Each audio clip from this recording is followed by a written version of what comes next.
Friends, मैं सुनीता अग्रवाल। मेरे channel पे आप सभी का बहुत बहुत स्वागत है। तो आज हम बनाएंगे बहुत ही ज्यादा टेस्टी रेसिपी। तो चलिए बनाना शुरू करते हैं। आज मैं आपको बिल्कुल नई तरीके से एकदम खस्ता, चटपटे और लेयरदार काजू नमकीन बनाना बताती हूँ। कैसे बनाए जाते हैं। आप इसे काजू शक्करपारी भी कह सकते हैं और ये खाने में जितने ज़्यादा टेस्टी लगते हैं, इन्हें बनाना उतना ही आसान है। आप इन्हें एक बार बना करके महीनों रख के भी खा सकते हैं। तो चलिए बनाना शुरू करते हैं। काजू शक्करपारी बनाने के लिए ये हमने आधा कप धुली वाली मूंग की दाल ली, जिसे हमने 2 से 3 बार अच्छे से पानी से धो लिया। धोने के बाद 2 घंटे के लिए पानी में भिगो दिया, जिससे कि दाल अच्छे से फूल जाए। देखिए अब ये दाल फूल गई है। हम इसे तोड़ रहे हैं तो ये इजीली टूट रही है। हमें इसी टाइप की फूली हुई दाल चाहिए। अब इस दाल का हम पानी निकाल देते हैं। दाल में से पानी निकाल दिया है। अब इस दाल को हम मिक्सी के जार में डाल देते हैं। अब इन शक्करपारों को चटपटा और टेस्टी बनाने के लिए इसके अंदर 1 हरी मिर्च डाल देते, 1 इंच अदरक का टुकड़ा जिसे छोटे पीस में काट लिया है वो भी डाल देते। अब इसके अंदर 2 टेबल स्पून पानी डाल देते और दाल को मिक्सी से हल्का दरदरा पीस लेते हैं। ये हमने दाल को मिक्सी से हल्का दरदरा पीस लिया है। मैं आपको दिखा भी देती हूँ। देखिए हमें इस टाइप की हल्की दरदरी पिसी हुई दाल चाहिए। अब हम इस दाल को इस बाउल में डाल देते हैं।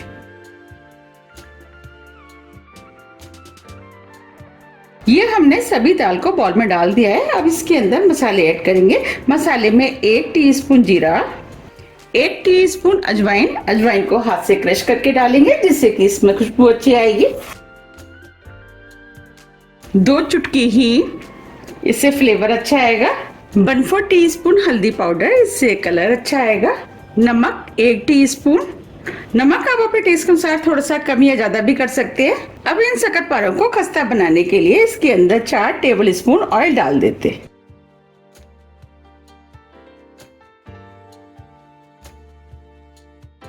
अब सभी चीजों को अच्छे से मिक्स कर लेते हैं। अब ये सभी चीजें अच्छे से मिक्स हो गई हैं। ये हमने 2 कप गेहूं का आटा लिया है। अब इसमें से हम आधा आटा डाल देते हैं। आटा हम थोड़ा थोड़ा करके ही डालेंगे, जितनी हमें जरूरत पड़ेगी उतना ही आटा डालेंगे। आप चाहे तो आटे की जगह मैदे का भी इस्तेमाल कर सकते हैं। आटा हेल्दी ऑप्शन है, इसीलिए हमने आटे का इस्तेमाल किया है। आटा दाल के ऊपर भी डिपेंड करता है कि आपने दाल कितनी पतली और गाढ़ी पीसी है। अगर आपने ज्यादा पतली पीसी है तो ज्यादा आटा लगेगा, और कम पतली पीसी है तो आपका आटा कम लगेगा। अब जो आटा बचा है उसे भी डाल देते हैं। अब इसका हम डो बना लेते हैं। इसका डो हमें जैसे पूड़ियों का बनाते हैं उससे थोड़ा सा सख्त बनाना है। ये हमने डो बना लिया है। अब इसके ऊपर हम थोड़ा सा ऑयल डाल के इसे और चिकना कर लेते हैं। ये डो बनके तैयार हो गया है। अब इस डो को हम 20 मिनट के लिए ढक के रख देते हैं और आगे की तैयारी कर लेते हैं। जब तक डो सेट हो रहा है हम साटा बना लेते हैं। साटा बनाने के लिए 2 टेबल स्पून घी हम इस बाउल में डाल देते हैं। 2 टेबल स्पून कॉर्नफ्लोर। आप कॉर्नफ्लोर की जगह अरारोट या चावल के आटे का भी इस्तेमाल कर सकते हैं। अब दोनों चीजों को हम मिक्स कर देते हैं।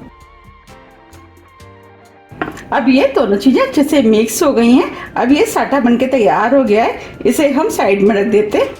अब काजू नमकीन के ऊपर डालने के लिए हम चटपटा और टेस्टी सा मसाला बना लेते हैं। तो उसके लिए आधी टीस्पून लाल मिर्च, ये कश्मीरी लाल मिर्च है, इससे कलर अच्छा आएगा और ये मिर्चें तीखी भी कम होती हैं। आप चाहे तो सादा मिर्च का भी इस्तेमाल कर सकते हैं। आधी टीस्पून भुने वाले जीरे का पाउडर, 1/4 टीस्पून काली मिर्च, 1/4 टीस्पून काला नमक, 1/4 टीस्पून सफेद नमक। नमक हमने डो में भी डाला है, उसको ध्यान में रखते हुए आप नमक का इस्तेमाल करें। अब इस मसाले को चटपटा और टेस्टी बनाने के लिए 1 टीस्पून चाट मसाला डाल देते हैं। आप चाट मसाले की जगह अमचूर पाउडर का भी इस्तेमाल कर सकते हैं। अब इस मसाले में फ्लेवर अच्छा है तो उसके लिए आधी टीस्पून पुदीने का पाउडर डाल देते हैं। हमने पुदीने को सुखा करके पाउडर बना लिया था। अब सभी चीजों को अच्छे से मिक्स कर देते हैं। अब ये सभी चीजें अच्छे से मिक्स हो गई हैं। अब ये चटपटा और टेस्टी सा मसाला बनके तैयार हो गया है। अब इस मसाले को साइड में रख देते हैं और डो देख लेते हैं। 20 मिनट करीब हो गए हैं। अब ये डो भी सेट हो गया है। अब हम इसकी 4 लोइयां तोड़ लेते हैं।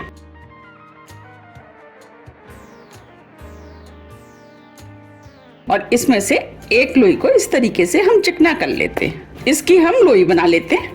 देखिए ये लोई बनके तैयार हो गई है। इस तरह हम चारों लोइयों को बना के तैयार कर लेंगे। ये हमने चारों लोइयों को बना के तैयार कर लिया है। अब जो हमने लोइयां बनाई थी उसमें से हम एक लोई ले लेते और इस लोई को हम इस तरीके से बेल लेते हैं। अब इस लोई को हम उसी तरीके से बेलेंगे जैसे हम चपातियों को बेलते हैं, लेकिन इसे हम चपाती से थोड़ा सा मोटा बेलेंगे। ये हमने लोई को बेल लिया है। अब मैं आपको दिखा भी देती हूँ। देखिए हमें इस टाइप की बिली हुई चाहिए।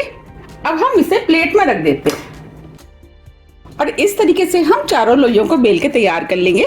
ये हमने चारों लोइयों को बेल लिया है। जो हमने चारों बेली है उसमें से हम एक ले लेते हैं। अब जो हमने साटा बनाया था वो हम इसके ऊपर थोड़ा सा डाल देते हैं और इसे हम इस तरीके से फैला देते हैं। आप चाहें तो इसे हाथ से भी फैला सकते हैं। हमें इसे चारों तरफ अच्छे से फैलाना है।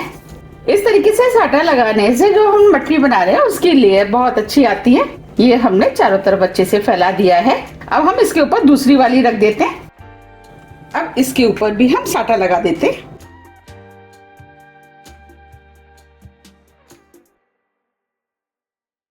और इस वाली को भी इसी के ऊपर रख देते हैं।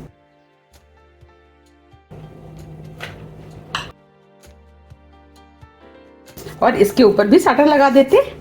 अब लास्ट वाली को भी इसी के ऊपर रख देते हैं। ये हमने चारों रख दिए। अब इसे हम हल्के हाथों से बेल लेते हैं जिससे कि ये आपस में चिपक जाए। ये हमने बेल लिए। इससे हम लेयर वाले काजू बनाएंगे। उसके लिए ये हमने छोटे साइज का एक कुकी कटर लिया है।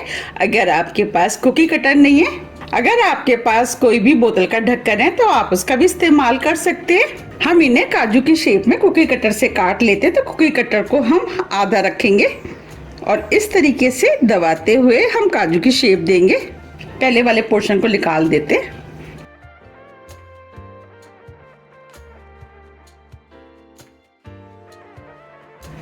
देखिए अब मैं आपको दिखा भी देती हूँ। देखिए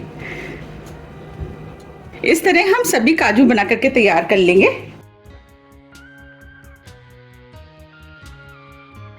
देखिए ये हमने काजू बना लिए हैं। अब इन्हें हम प्लेट में रख देते हैं। इस तरीके से हम सभी बना के तैयार कर लेंगे। अब जो साइड बच गई है उसे हम इकट्ठा कर लेते हैं और इसे हम हल्के हाथों से दबा करके इसकी मठरी बना लेते हैं। देखिए एक पर्सन को हम इस तरीके से तोड़ लेते हैं। मठरियों का साइज आप अपने हिसाब से थोड़ा सा छोटा या बड़ा भी कर सकते हैं और इसे हम हल्के हाथों से दबाते हुए मठरी की शेप देंगे। देखिए इस तरीके से। और जितनी मठरी बन जाएंगी उतनी मठरी हम बना लेंगे।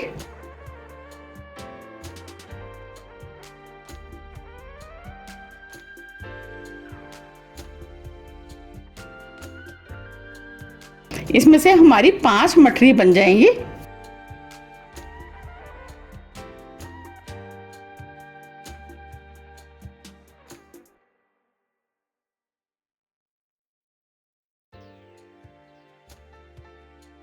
देखिए ये हमने 5 मठरियां बना ली हैं और इधर काजू भी बनके तैयार हो गए। अब हम मठरियों को फ्राई कर लेते हैं। मठरियों को फ्राई करने के लिए हमने कढ़ाई में ऑयल गरम करने के लिए रख दिया था। अब ये ऑयल गरम हो गया है। हमें इन्हें फ्राई करने के लिए मीडियम गरम ऑयल चाहिए। अब ऑयल को हम चेक कर लेते हैं। तो एक मठरी हम इस ऑयल में डाल देते हैं। देखिए मठरी के आसपास हल्के हल्के बबल्स आ रहे हैं, इसका मतलब ऑयल गरम हो गया है। अब जो हमने मठरियां बनाई थी उसमें से हम थोड़ी सी मठरी कढ़ाई में डाल देंगे।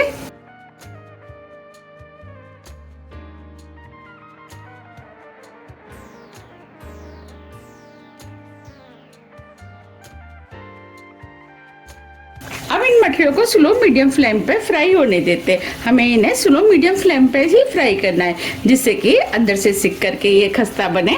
ये मठरियां जैसे जैसे फ्राई होती जाएंगी इनकी लेयर खुलती जाएंगी। अब इन मठरियों को हम हल्के गोल्डन कलर का होने तक फ्राई होने देते हैं। अब ये मठरियां हल्के गोल्डन कलर की हो गई हैं और इनकी लेयर भी खुलना शुरू हो गई है। देखिए अब इन्हें हम पलट देते हैं। ये मठरियां खाने में बहुत ही ज्यादा टेस्टी लगती हैं, तो आप इन्हें एक बार जरूर ट्राई कीजिएगा। आपको ये बहुत ज्यादा पसंद आएंगी। अगर आपको मेरी रेसिपी पसंद आ रही है तो रेसिपी को ज्यादा से ज्यादा लाइक कर दीजिएगा और फ्रेंड और फैमिली के साथ शेयर भी कर दीजिएगा। और अभी तक आपने मेरे चैनल को सब्सक्राइब नहीं किया है तो आप चैनल को भी सब्सक्राइब कर दीजिएगा। अब ये मठियाँ चारों तरफ से गोल्डन ब्राउन कलर की हो गई हैं और खस्ता भी हो गई हैं। देखिए कितनी बढ़िया मठरी बनी है और सभी मठरियों की लेयर कितनी बढ़िया खुली हुई है। अब हम इन मठरियों को निकाल लेते हैं। देखिए कितनी बढ़िया खुली खुली लेयर वाली मठरियाँ फ्राई हुई हैं। अब इन्हें हम इस बॉल में निकाल लेते हैं।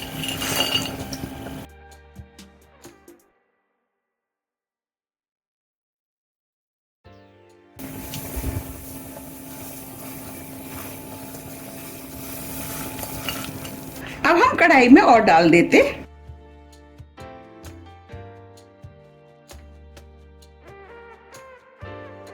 आप इन मठरियों को इसी तरीके से खोल खोल के डालें। ये हमने मठरियों को डाल दिया है। अब इन मठरियों को भी हम बिल्कुल उसी तरीके से फ्राई करेंगे जैसे हमने पहले की है। जब तक ये मठरियाँ फ्राई हो रही है हम पहले वाली मठरियों को देख लेते हैं। जो हमने मठरियों पर डालने के लिए मसाला बनाया था उसमें से हम थोड़ा सा मसाला इन मठरियों पर डाल देते हैं, क्योंकि मठरियाँ अभी गर्म है और उसके ऊपर हल्का सा ऑयल भी है। उसकी वजह से मसाला अच्छे से मठरियों में चिपक जाएगा। और इस मसाले को हम इस तरीके से मिक्स कर देते हैं।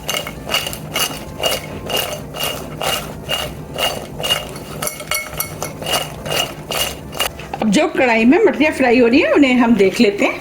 ये मठरियाँ भी फ्राई हो गई हैं। अब इनके ऊपर भी हम मसाला डाल देते हैं।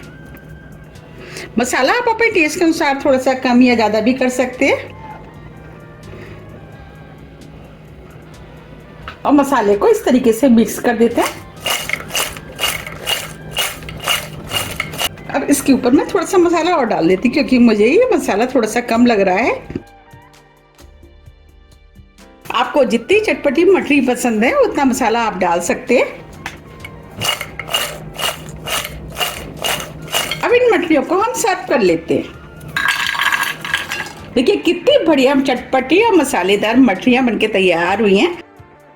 आप इन मठरियों को किसी भी एयरटाइट डिब्बे में भर के 1 से 2 महीने के लिए रख सकते हैं और जब भी आपको खानी है आप निकाल करके खा सकते हैं।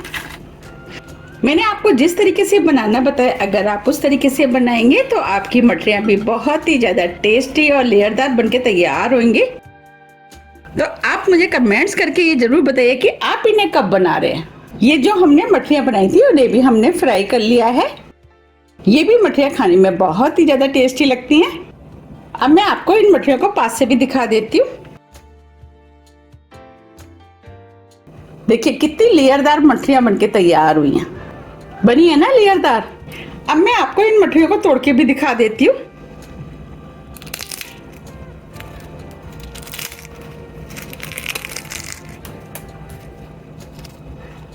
देखिए बनी है ना एकदम खस्ता क्रिस्पी और चटपटी मठरियाँ। ये देखने में जितनी सुंदर लग रही है उससे ज़्यादा ये खाने में टेस्टी लगती हैं। अगर आपको मेरी मठरी की रेसिपी थोड़ी भी पसंद आती है तो रेसिपी को लाइक कीजिए, चैनल को सब्सक्राइब कीजिए और ज़्यादा से ज़्यादा शेयर कीजिए। अब हम फिर मिलते हैं इसी तरह की टेस्टी रेसिपी के साथ। जब तक के लिए नमस्कार।